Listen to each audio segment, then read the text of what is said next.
27 मई 1997 आसमान में लगातार धमाकों की आवाज सुनकर इस्लामाबाद के कई निवासी सदमे में अपने घरों से बाहर निकल आए। उन्होंने आसमान की ओर देखा लेकिन कुछ भी दिखाई नहीं दिया। हालांकि उनमें से कई लोग समझ गए थे कि यह आवाज किस चीज की थी। दरअसल ये आवाज सुपरसोनिक विमान द्वारा उत्पन्न सुपरसोनिक बूम की थी, जो तब होता है जब कोई फाइटर एयरक्राफ्ट ध्वनि की गति को पार कर पाता है। यह आवाज भारतीय एयरक्राफ्ट MiG-25 से आई थी, जिसे पाकिस्तान के गुप्त निगरानी के लिए तैनात किया गया था। उस दिन इस विमान के सुपरसोनिक गति तक पहुंचने से हुई आवाज के कारण कई पाकिस्तानी चौंक गए थे। यह पहली बार नहीं था कि भारत के MiG-25 द्वारा पाकिस्तान की गुप्त निगरानी की गई हो, लेकिन यह पहली बार था जब पाकिस्तान की जनता को इसके बारे में पता चल गया था। हालांकि पाकिस्तानी सरकार को यह पता था कि भारत के पास यह एयरक्राफ्ट मौजूद है, वो पाकिस्तान की जासूसी करता है। बावजूद इसके पाकिस्तानी सरकार को चुप रहना पड़ता था। आखिर क्या थी वजह जिसके कारण पाकिस्तानी सरकार को मालूम होते हुए भी वह इस एयरक्राफ्ट का कुछ नहीं बिगाड़ पाती थी, और कैसे भारत का यह विमान 15 सालों तक पाकिस्तान की जासूसी करता रहा और पाकिस्तान हाथ पे हाथ मलता रहा। जानने के लिए वीडियो के आखिर तक बने रहे।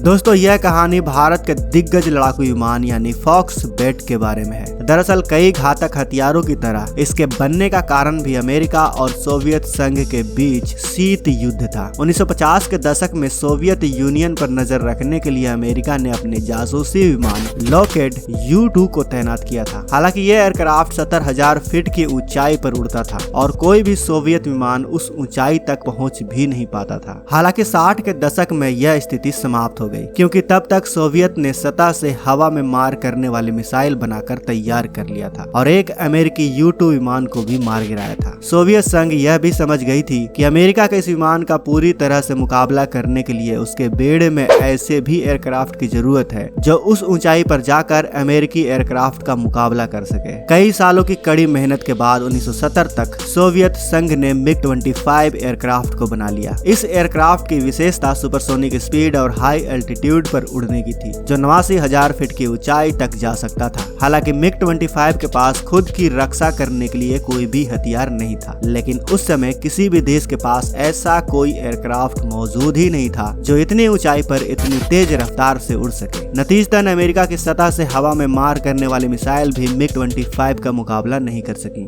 ये न केवल इंटरसेप्शन बल्कि जासूसी और बॉम्बिंग के लिए भी बेस्ट था। यह अपने पंखों में 500 किलो तक का 6 बम ले जा सकता था। सोवियत संघ ने इसको और ज्यादा शक्तिशाली बनाने के लिए हवा से हवा में मार करने वाली मिसाइल भी जोड़ी। सोवियत ने इस विमान की विशेषता को काफी गुप्त रखा था। इस एयरक्राफ्ट का अमेरिका और नाटो में इतना ज्यादा खौफ था कि उन्होंने इस एयरक्राफ्ट का नाम फॉक्स बेट रख दिया था। अमेरिका ने इस रहस्यमयी एयरक्राफ्ट को मल्टी रोल फाइटर एयरक्राफ्ट समझकर अपने F-15 एयरक्राफ्ट को बनाने के बारे में सोचने पर मजबूर हो गया था। लेकिन इसकी असली ताकत अमेरिका को तब पता चली जब सोवियत का एक पायलट MiG-25 को हाईजैक कर जापान भाग गया। इसके ताकत को जानने के बाद अमेरिका को कई हाई एल्टीट्यूड बॉम्बर एयरक्राफ्ट बनाने की योजना को छोड़ने पर मजबूर होना पड़ा। इसके बाद 1980 के दशक में सोवियत यूनियन ने भारत को MiG-25 की पेशकश की। भारत उस समय निगरानी के लिए कैनबरा एयरक्राफ्ट का इस्तेमाल करता था, जो काफी पुराने भी हो चुके थे, जिसके कारण दुश्मन उसे आसानी से ढूंढ सकता था। जासूसी उपग्रह भी उस समय भारतीय सेना के लिए दूर का सपना थी। इसलिए भारत ने सोवियत संघ के इस प्रस्ताव को स्वीकार कर लिया और 1981 में भारत ने MiG-25 जेट खरीद लिया। इस सौदे में भारत ने 10 MiG-25 खरीदे, जिसमें 8 सिंगल सीटर और 2 ट्विन सीटर जेट शामिल थे। इन एयरक्राफ्ट को उत्तर प्रदेश के बरेली में तैनात किया गया और इनके लिए अंडरग्राउंड बेस भी बनाए गए। इन एयरक्राफ्ट से भारत टॉप सीक्रेट मिशन करता था। इन मिशन की जानकारी पायलट के अलावा टेक्निकल ऑफिसर और मिशन कमांडर को ही होती थी। MiG-25 मिशन के दौरान पाकिस्तान में जाता और अपने शक्तिशाली 4 कैमरों की मदद से पाकिस्तानी सैन्य ठिकानों के फोटोज खींच लेता था। मिशन का मुख्य उद्देश्य दुश्मन के सुरक्षा घेरे की तैनाती और उसके ठिकानों की अधिक से अधिक जानकारी इकट्ठा करना होता था। MiG-25 द्वारा खींचे गए फोटोज को बहुत ही गुप्त तरीके से उच्च अधिकारियों तक पहुंचा दिया जाता था। उस समय MiG-25 हर महीने कम से कम 20 अभियान करता था। भारतीय वायुसेना के फाइटर जेट MiG-25 पाकिस्तान पर बाज की तरह नजर बनाए रखता था, और सबसे हैरत की बात यह थी कि पाकिस्तानी सेना और पाकिस्तानी सरकार इस भारतीय जेट के बारे में अच्छे से जानते थे। थे, लेकिन उनके पास ऐसा कोई भी लड़ाकू विमान या कोई भी मिसाइल सिस्टम मौजूद नहीं था जो इतनी ऊंचाई तक जा सकता था। इसीलिए उन्हें इस जानकारी को अपने ही लोगों से गुप्त रखने के लिए मजबूर होना पड़ता था। लेकिन 1997 वाले सुपरसोनिक बूम वाले घटना ने सभी रहस्यों से पर्दा उठा दिया था। भारत ने बाद में न केवल पाकिस्तान के आधिकारिक दावों का खंडन किया, बल्कि यह मानने से भी इनकार कर दिया कि एक भारतीय जेट इस्लामाबाद की जासूसी कर रहा था। भारतीय एयरक्राफ्ट जो 15 सालों से पाकिस्तान के ऊपर उड़ता और बाज की तरह नजर बनाए रखता,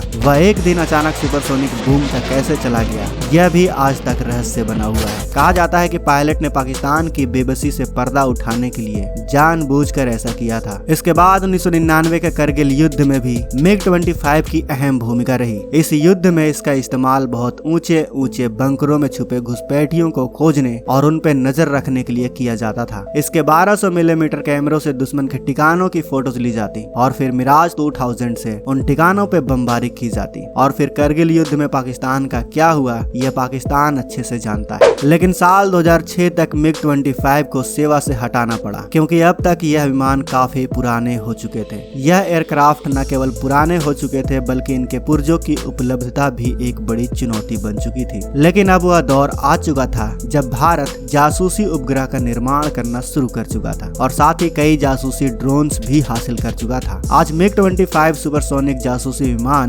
दिल्ली के पालम संग्रहालय में सार्वजनिक प्रदर्शन में है। MiG-25 ने 15 वर्षों से भी अधिक समय तक निर्भीक होकर पाकिस्तान और तिब्बत पर न केवल खुफिया उड़ाने भरी, बल्कि भारतीय सेना को कई खुफिया और महत्वपूर्ण जानकारियां भी उपलब्ध कराई। तो दोस्तों, भारतीय सेना का इस शानदार जासूसी जेट के लिए कमेंट बॉक्स में जय हिंद लिखना और वीडियो को लाइक करना तो बनता है। अगर आपको यह वीडियो देखकर भारतीय सेना पर गर्व हुआ हो तो वीडियो को ज्यादा से ज्यादा शेयर करें, ताकि भारत के इस एयरक्राफ्ट के बारे में हर भारतीय जान सके। अगर आपने इस चैनल को अभी तक सब्सक्राइब नहीं किया है तो इस चैनल को सब्सक्राइब कर लें, ताकि हमारी आने वाली वीडियोस को आप मिस ना कर सकें। मिलते हैं अगले वीडियो में। जय हिंद, जय भारत।